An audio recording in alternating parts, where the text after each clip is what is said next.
xiriirka iyo wada shaqaynta wanaagsan ee ka dhaxeeya hoggaanka ay bulsha doorato ayaa noqon kara mid u horseeda inay ka midha dhaliyaan howlaha ballaadhan ee horyaala iyadoo aynu horay u soo joognay dib u dhicii iyo dhibaatooyinkii ay Soomaalidu ka dhaxashay khilaafka soo kala dhexgala madaxda ay doorato iyadoona khilaafka madaxweynaha iyo ra'iisul wasaaraha soo kala dhexgali jiray oo ku sii siqayay inuu ka mid noqdo waxyaabaha sida joogtada dalka uga dhaca ee lama dhaafaanka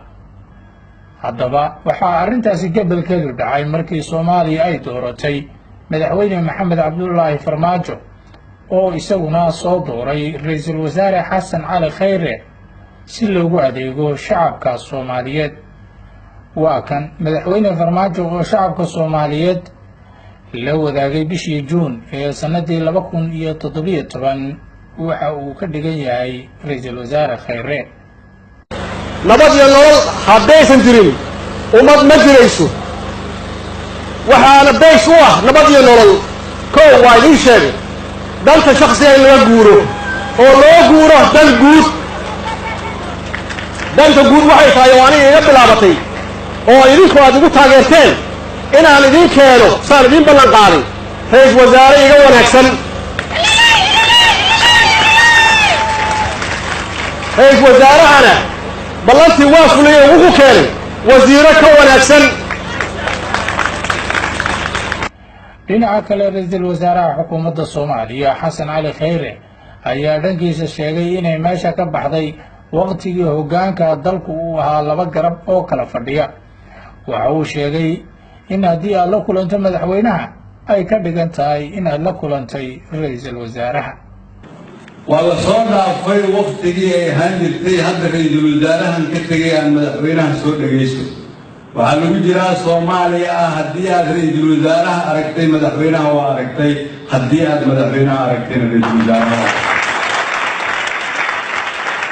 lagu jiraa Soomaaliya sida Soomaaliya ay noqon karto mustaqbalka sidii sharafta iyo karaamada ummadda Soomaaliyeed ay ahaan jirtay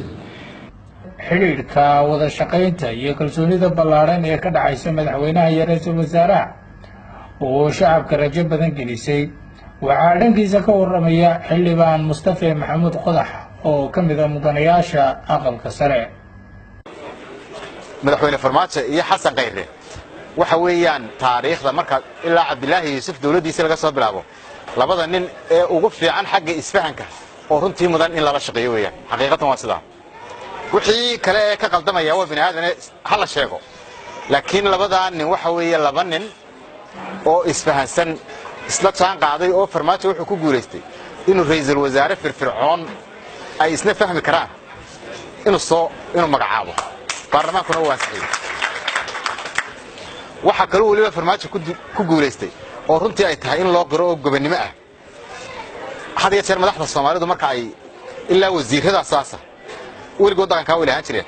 waxa la yiraahdaa decentralization iyo shaqada in la qaybiyo ma yaqaanaan qofka shaqadiisa uma daayaane madaxweynuhu intuu wasiir dhiso haddana shaqada halkan ku haysta inta badan dhaqanka Soomaalidu waa iska caynka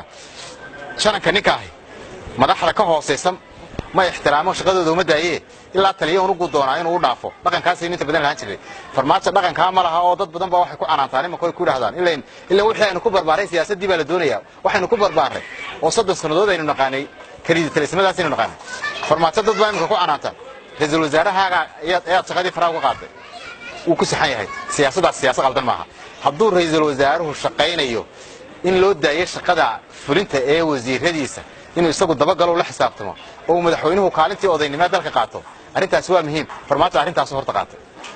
ugu dambeyntii waxa uu baalay isku duubnida madaxda dawladdu inay horseed u noqon doonto kamid dhalinta rajada shacabka Soomaaliyeed bal haddaba dardaarankii doqon baan ogeyn waxa uu daanay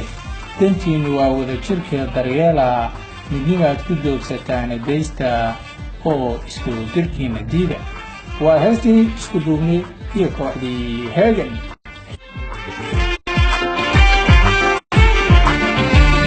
dantiinu waa wada jirka daryeela midnimaad ku doogsataan deysta isku jirkiina diida isku jirkiina